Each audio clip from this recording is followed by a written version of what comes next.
Father, we give you glory, we give you honor, we appreciate you. What a wonderful Lord that you are. You are so good to us. Thank you for the beautiful day that you've given us, Lord. We appreciate you, Father, for giving us another Sunday, another day that you can lift up your name, another day that we can worship you. We give you honor, we appreciate you, Lord. Thank you for this is the day that thou hast made, and we rejoice in you, Lord. Father, I pray for every listener of this message today. I pray for all our viewers wherever they are. My God, I pray that your presence shall be with us. Holy Spirit, you are our teacher. I pray that you come, teach us your word. We open our hearts that we may receive from you. We give you praise and we give you honor in Jesus' name. Amen. Amen. I want to welcome every one of you in this broadcast. This is Bishop Simon Gige from Burning Bush Church, Meru, Kenya. And I'm so happy to be speaking to you in the next couple of minutes, just to share the love of God and the goodness of the Lord. I want to thank God and thank you that you have prepared yourself to watch this program. It's not in vain. The Lord has a word for you, and every time that the Lord prepares the table, He knows who are going to partake of it, and you're one of them. What a wonderful privilege that we can be in the presence of the Lord. And I thank you for those who have been following us all over the world. We get so many responses. I want to thank you very much, and the Lord God bless you. As I bring the word of God, I want to say that it's a blessing to be in a new month, the month of June. And this month is a month of greatness. It's a month of fruitfulness. And we are believing God for great things. And as you look around at the things that are surrounding us, the big question is there anything for me to be happy about? Is there anything to rejoice about? I know in our country yesterday, we were all waiting for a presidential address about the state of the nation and the way forward. And people are expecting a lot of freedom to move everywhere they want, but that was not yet. But I want to say, the word that God has given me to share with you is the joy of a believer. The joy of a believer. And I want to read with you the book of 1 Thessalonians chapter 5. I'll read verse 16 through 18 to the glory of the Lord's name.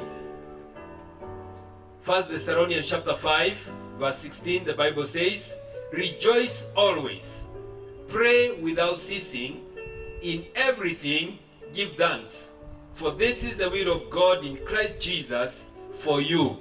I want to read it again.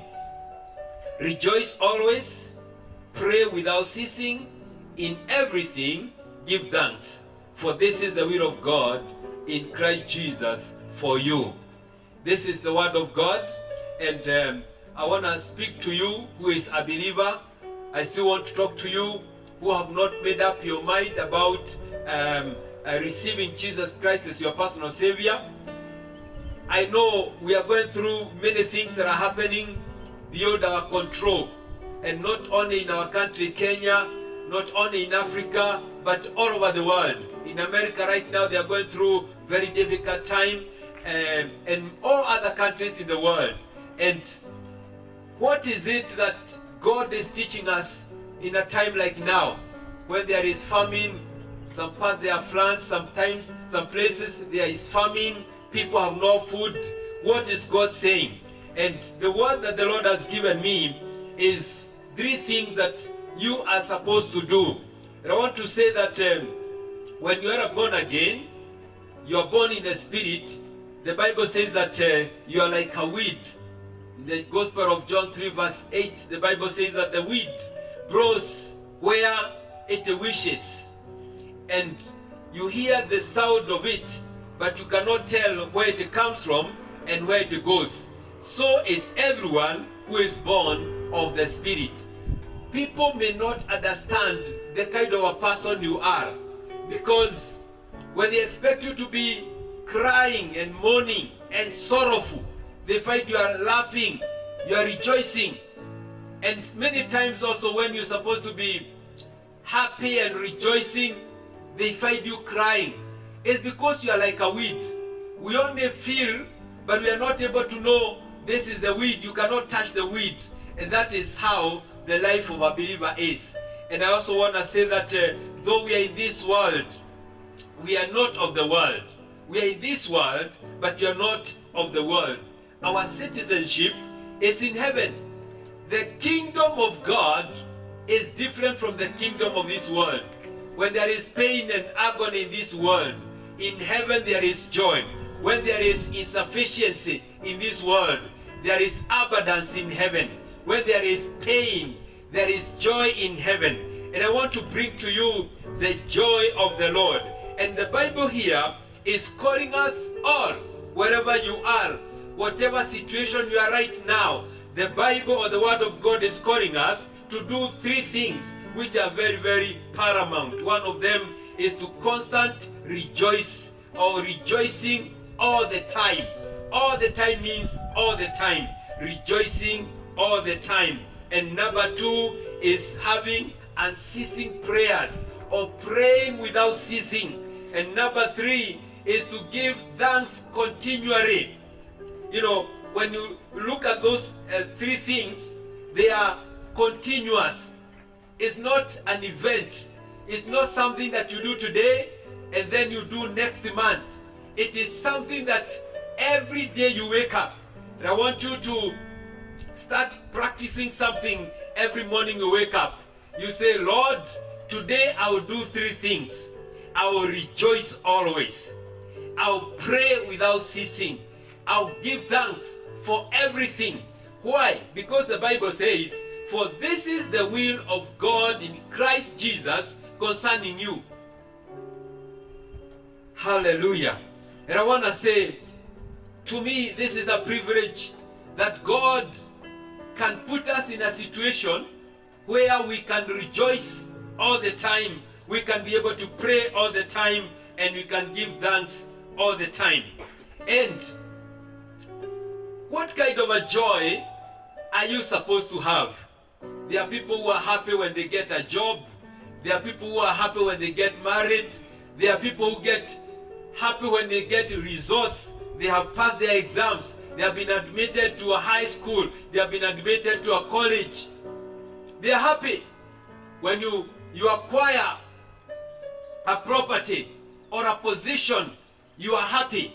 But you know, those kind of joys, sometimes they are short-lived.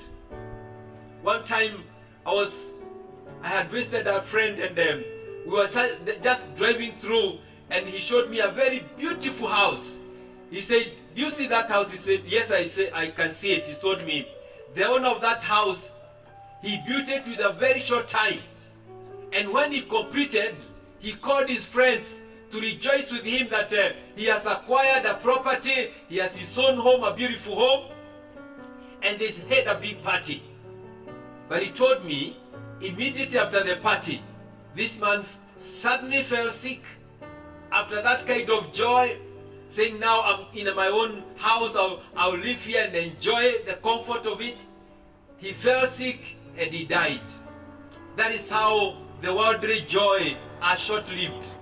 But the joy I'm talking about is eternal. The first joy is the joy of forgiveness of our sins.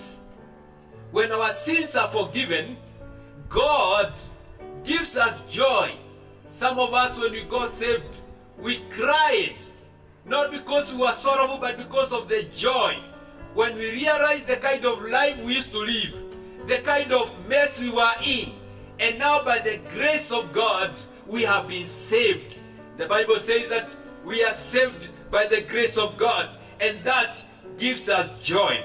Psalms 32 verse 1, the Bible says that blessed is he whose transgressions are forgiven, whose sins are covered.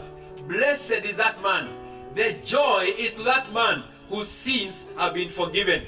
I could be talking to somebody, you are saying, well, I've not experienced that joy because I've never given my life to Jesus. Today I want to introduce that joy that comes when you allow Christ to come into your life, you believe in your heart, you confess with your mouth, when he comes in your life, he gives you joy unspeakable. It is a great joy. And you know, as much as we try to do good, we are sinners. But the blood of Jesus comes to forgive us our sins. So when your sins are forgiven, there is great joy. And Jesus said that whoever much is forgiven, the much he loves. According to the kind of forgiveness you receive, you're also able to love the Lord the more. And this is wonderful. You know, we say that this is, and we have a song we sing, this is the day that the Lord has made. We shall rejoice and be glad in it. And you know, today, this is the day that the Lord has made. We are supposed to rejoice and be happy in it.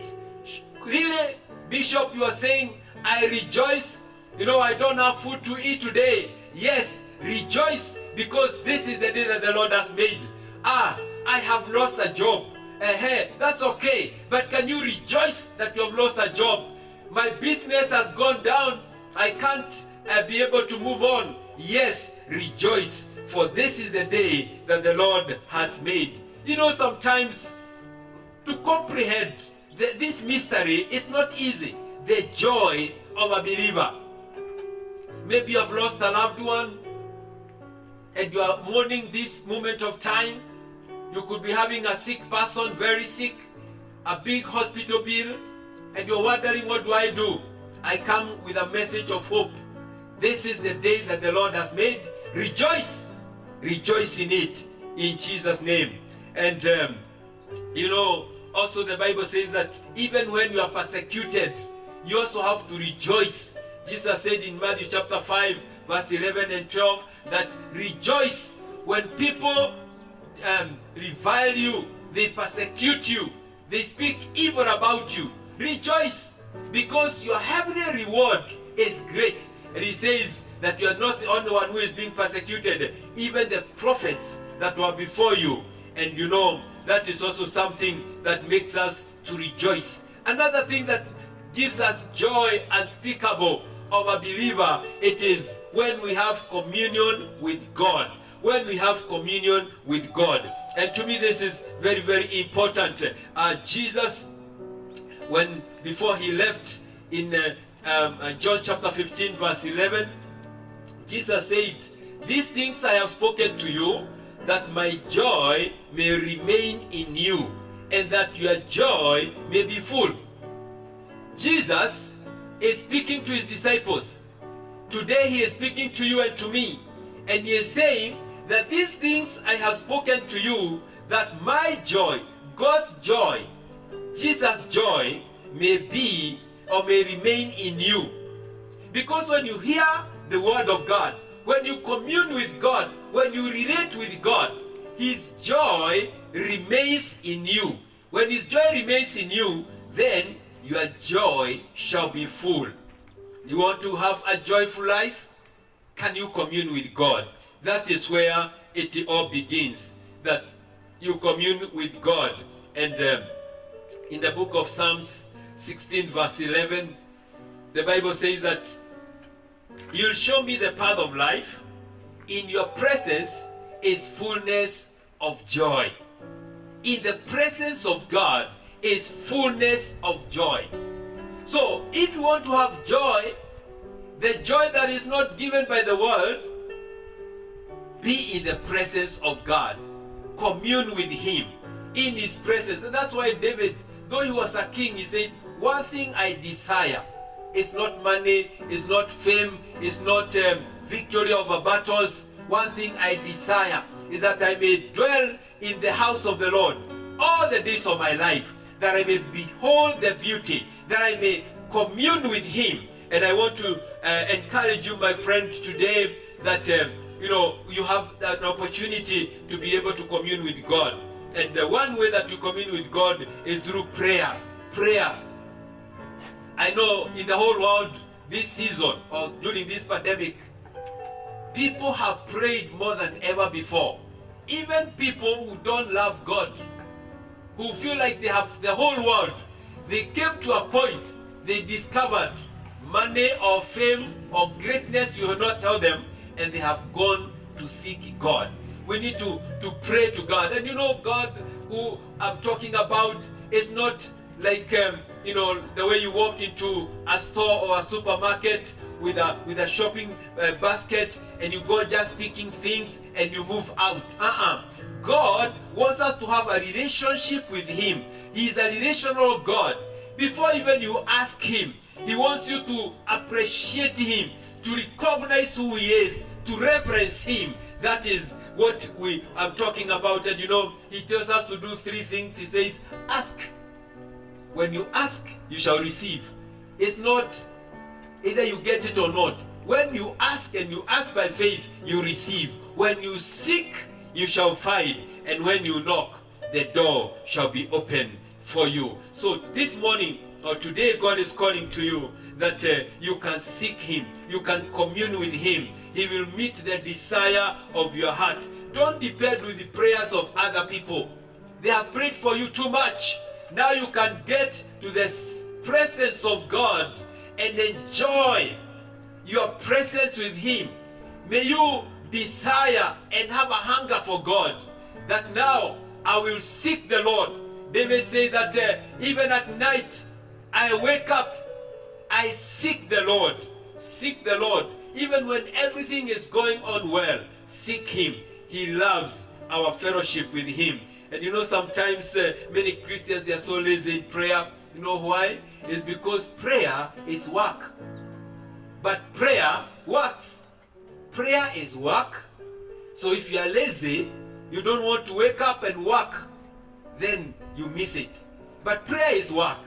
But the good thing about prayer is prayer works. I have prayed God. I have seen Him do miracles. I have seen Him do wonders. And that is very, very great for you. The other method of communing with God is thanking God, of having a thanksgiving. This is also very, very important. The Bible says that I will enter His courts with thanksgiving. You enter in His presence with thanksgiving. This is very, very important. Just to appreciate God for who He is. And sometimes we quickly, when we go to pray, we just want to tell God what we need. There is a method that we call ACTS. A-C-T-S. A stands for adoration. First of all, adore Him. Worship Him. Then confess your sins before Him. And T stands for thanksgiving. When you thank Him, then you can give your supplication. And this is very, very important. That is the model that Jesus taught us how to pray. And thanksgiving is a powerful tool for every believer. If you want your joy to be full, to have answer to your prayers, be a thankful person. When you look at Jesus, His life was full of thanksgiving. He was to feed 5,000 men, excluding women and children. And what was given to Him was 5 small loaves of bread and 2 small pieces of fish. He took those small because Philip was saying, there are all these people to feed. But what is this so little? What is this for all these people? Jesus said, that which is so little, give it to me. He got it into His hands. He lifted up before the presence of God. He said, Father, I thank You. I thank You for this bread. I thank You for this fish. The moment He gave thanks, there was a miracle of multiplication, that small loaves of bread and fish was able to feed maybe over 20,000 people. That is how powerful thanksgiving is. When He went to Lazarus' home, he had died. He was buried for 4 days. Jesus went to the grave. And Jesus, He didn't cry. He didn't ask anything. But He said, Father, I thank You because You have heard me. As simple as that. Thanking. When he thanked God that He has heard him, then he called Lazarus. That is how powerful thanking God is. And I want you to be somebody who is thankful. You thank God for the morning. You thank God for your health. You thank God for your family. Thank God for even that little salary you're getting. It is good. When you give thanks to God, God is able to multiply it. And number 3, it is very, very important also to commune with God through worship. Worship worship are two words put together, worth and sheep. So the one that you worship is God, and He is worth our worship. It's a way of, it's an act of reference. You reference before Him. And when you pray, you ask something from God. When you give thanks, you are returning thanks for something that God has done for you. But in worship, we just bow before God and we adore Him. We say how good He is. We appreciate Him, His greatness, His power. And this is very, very important. Today, I'm worried that the church, many churches you find, there is no worship, the real worship I'm talking about. What you see on a Sunday morning is performance by the worship team. They just want to show their skills. They want to perform. But may the Lord help the church today that we shall have the worshipers. Jesus said to the Samaritan woman that, "Lady, the hour has come when the Lord is looking for men and women who are going to worship God in truth and in spirit. Are you one of them? This is the hour. Can we worship Him in truth and also in truth?" This is very, very important. In the book of Philippians chapter 2 verse 10, the Bible is saying that Jesus has been given a name that is above every other name. And in the name of Jesus, every knee shall bow. Bowing is worshiping.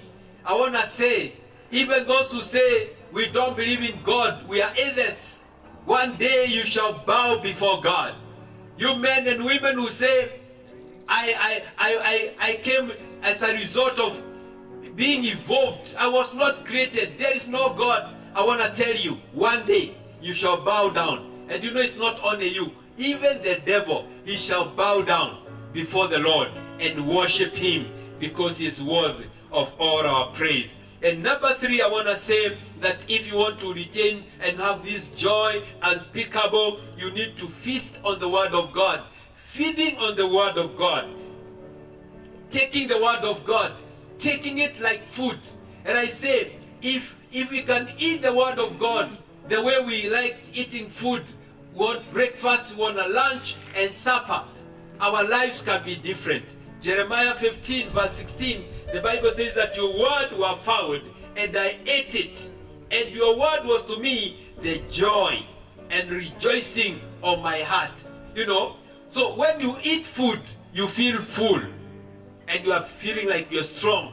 But when you feed on the Word of God, the Bible says that the Word of God becomes joy and rejoicing in your heart. So if you want to rejoice, eat the Word of God. From the Word of God, you get counsel. From the Word of God, you get correction. From the Word of God, you get understanding. You get wisdom. From the Word of God, that's where you get ideas. Some of you, you don't even need to pray much. Feed on the Word of God. There are ideas God gonna give you, and you apply them in your life, apply them in your business, and you're going to excel in Jesus' name. And number 4, my friends, the joy that you need to have is when you serve the Lord. When you serve God, He gives you joy. Joy that is because of the ministry of service. In the book of Hebrews, chapter 6, verse number 10, the Bible says about serving God, and this is what the Bible says, chapter 6, verse 10. For God is not unjust to forget your work and labor of love, which you have shown towards His name, in that you have ministered to the saints and do minister. God is not unjust. When you serve God in whatever capacity, you could be cleaning the church, you could be working on the compound, or you're doing ushering, whatever work you're doing, it's a ministry. Maybe you have a ministry of hospitality, you are visiting the people in the hospital, that is a ministry. And when you serve God, there is always joy. There are times I go out for a mission and I spend a lot of energy and time and money. By the time I get home so exhausted there is a greater joy inside my heart, I say it was worth. And you know, when you're given an appointment by maybe the head of state, go and do this work for me, don't you think that's a privilege? Don't you think that's a joy? That is the greatness of joy that we get when we serve God. And this is very, very great. And I want to say, God likes us to serve him. He was telling the king Pharaoh, let my people go so that they can serve me in the wilderness. God wants to set you free, man. Young lady, God wants to set you free so that you can use your youth, your energy to serve God. And you have that opportunity in the name of Jesus. And also I want to say that God is calling us so that we can win souls. I have been praying over this period of time. And among the couple of things that God has been speaking to me, and I'm so convinced in my heart, is that we are going to experience a very great revival. After this pandemic, there's going to be a great revival. But as I thought about this revival, it is the revival that is going to usher in the second coming of Jesus Christ. The things that you see in the whole world is like a signal to tell you that Jesus Christ is about to come back. Before he comes, he's going to give us a final revival. I want to be part of that revival. But coupled with that, if it is really going to be a revival, it will be a revival that is going to cause men and women to come seeking for God, crying for forgiveness. They want God to forgive their sins. And I want to be part of that. The Bible says in Proverbs 11 verse 30 that he who wins souls is wise. I want to say the vice versa also applies. If you don't win souls, then what is the opposite of wise? You are foolish. It's not good for God to call you foolish. Can you be wise? Even today as you walk down the street, your neighbors, your friends, as you meet them, can you tell them, Jesus loves you? I have witnessed almost every day, even last Sunday, a young lady came to my office, and as I talked to her, she said she wants to give her life to Jesus. The other day, people are just getting saved. This is the time. And you know, the Bible says in Luke chapter 15 verse 10, there is great joy in heaven. Great joy in heaven. I'm talking about joy. There is great joy in heaven when one sinner repents. One. So, can you be part of that joy and make the angels in heaven rejoice when you talk to somebody about salvation, about the love of Christ? And there will be great joy even for you. And even when you get to heaven, I want to tell you, you shall also be happy to see many lives in heaven. And Jesus will tell you, all these people have come here because you witnessed to them, you told them about the love of Jesus. And there will be great joy also for us in heaven. And finally, as I conclude, you can also have joy when you are suffering for Christ. When you suffer for Christ, also you get joy. The book of Acts chapter 5, the early church was going through persecution because of proclaiming Jesus, and they were beaten, they were put in prison. And this is what Peter said in Acts chapter 5 verse 41. In verse 41, so they departed from the presence of the council, rejoicing that they were counted worthy to suffer shame for his name. They were beaten, they were scolded, and the Bible says that when they left there, they went rejoicing. Rejoicing why? Because they have been counted worthy to suffer for the sake of the name of Jesus Christ. And you know, sometimes we see the devil when we are going through situations that are painful. We are chased away from home because we are believers. Let me tell you, rejoice. Rejoice because you are counted worthy to suffer together with Christ. And you know, Paul is a man who really suffered also for the gospel.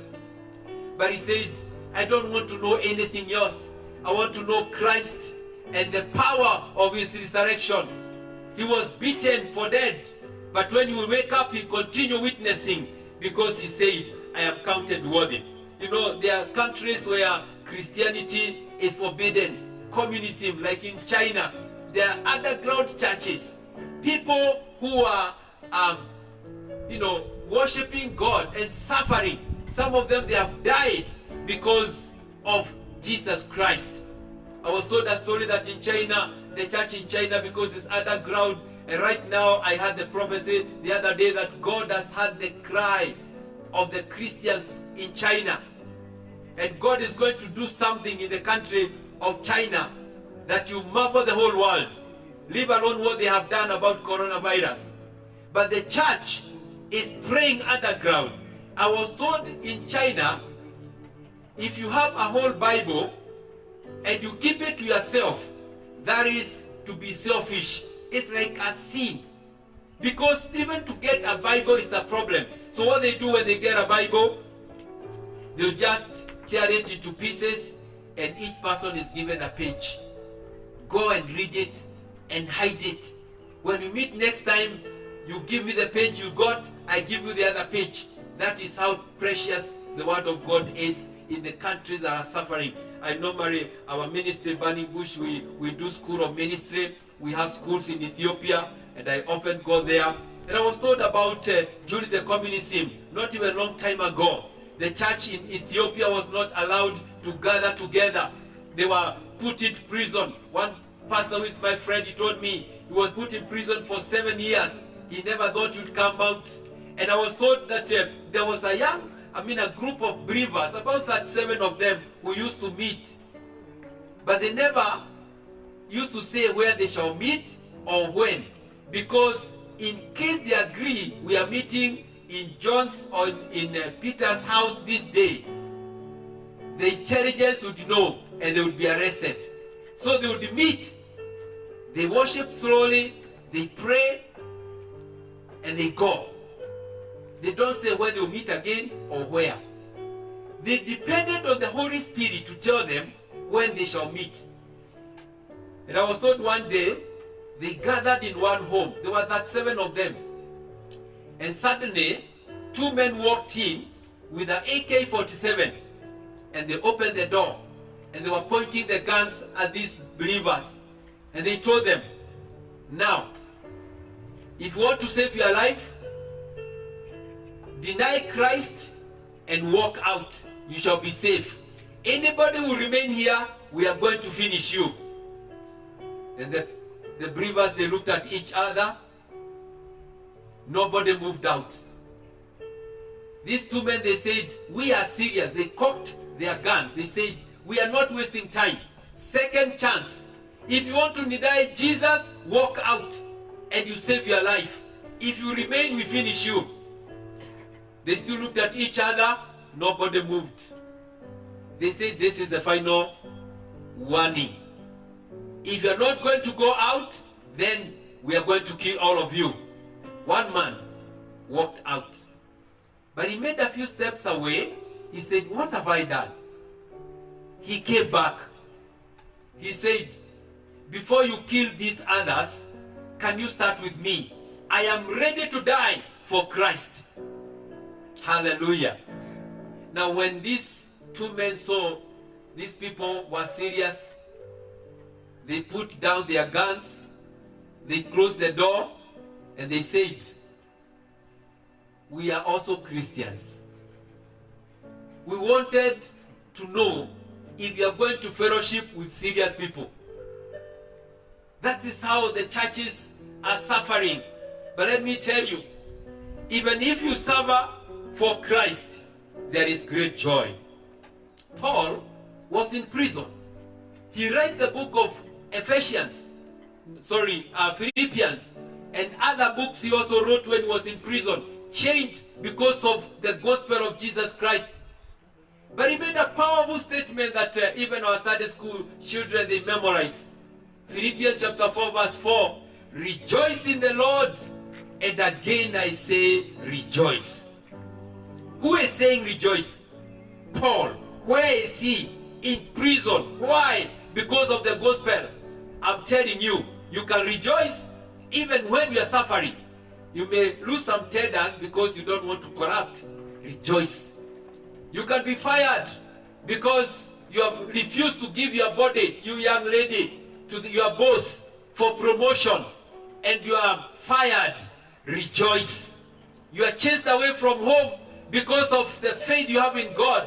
Rejoice, because the joy of the Lord is your strength. As I conclude, I want to say that the joy that God is giving us is not determined by the environment or the things around us or how you feel. It is from heaven. And when you get that joy, it gives you strength. I also want to say that there is nobody who can take the joy of the Lord from you. So you better have that joy and keep it to yourself. Make up your mind, I will rejoice in the Lord. Even when things are not good, I will rejoice in. I think it's Hosea who said, even when there is no cattle in the store, when there is no fruits in the vineyard, I will still rejoice in the Lord. Even when there is no money in my pocket, I will rejoice in the Lord. Even when nothing is working, I will rejoice in the Lord. And there is great joy in heaven, even for one sinner who repents. And I want to say, as I conclude, could be listening to me or watching this broadcast, wherever you are, Jesus loves you so much. I want to introduce you to Him, that you can have that joy. Maybe things that are in your life, you are not even able to sleep. But when you receive Jesus, you are going to have joy and comfort at night. I want to help you to know Jesus. If you can pray this prayer with me in the name of Jesus. Say, Lord Jesus, I come to you. Have mercy on me. Forgive my sins. May the joy of the Lord be my strength. I receive you as my Lord and Savior. In Jesus' name. You could be having issues in your life that is giving you pain, agony, sorrow, anxiety, depression, agony, whatever it is. I come to tell you there is joy in the Lord. And I want to pray with you that the joy of the Lord shall come in your heart, fill your heart and give you peace. Peace and the joy unspeakable, and that you can face tomorrow because Jesus lives. Father, I want to thank you for everyone who is viewing this broadcast, wherever they are. Some are going through very difficult time. But God, I thank you that you know them by their names. You know what they're going through. I lift them before your presence right now. That, Father, you may receive them. Forgive them where they have sinned against you. And Lord, I pray that every situation that has given them pain, tears and agony and sorrow, may you turn it to be a joy. Because weeping may remain for a night, but joy comes in the morning. Weeping may have lasted for days or for months or years, but I declare from this altar, let the joy of the Lord come. Let this be their morning, and they have the joy of the Lord. May you turn everything upside down. Where the devil wanted to glorify himself, God, you shall be glorified. Where there was pain, there will be joy. And I declare over your life right now, may you receive the joy of the Lord. May you receive the peace of God. May you receive the grace of God. Let your heart be thankful. Let your eyes look up unto Jesus, the author and the finisher of our faith. And I bless you today. May you enjoy the peace of God. May you enjoy the joy of God. May the joy of the Lord be your strength from today and forevermore. Amen. Amen. Thank you very much, viewer. May the Lord God bless you. And just want to tell you that I would like to get a feedback from you. If you are watching through Facebook, just give a comment. Maybe you'd want to call me or to text me and say what this word has done for you. My number is 0724 61 5545. 0724 61 5545. And maybe you'd want to give an offering to appreciate the Lord and thank Him for what He has done for you, or to connect yourself with His word. I still want to give you an opportunity. We have a pay bill, which is 665013.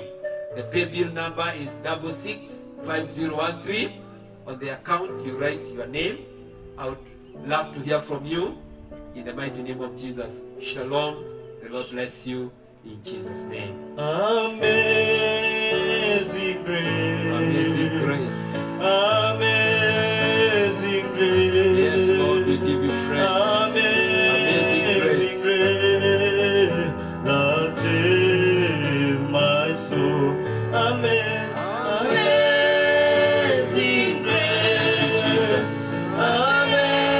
Amazing grace. Amazing grace of Jesus. Amazing grace. Joy. That saved my soul. Amen. Amazing grace.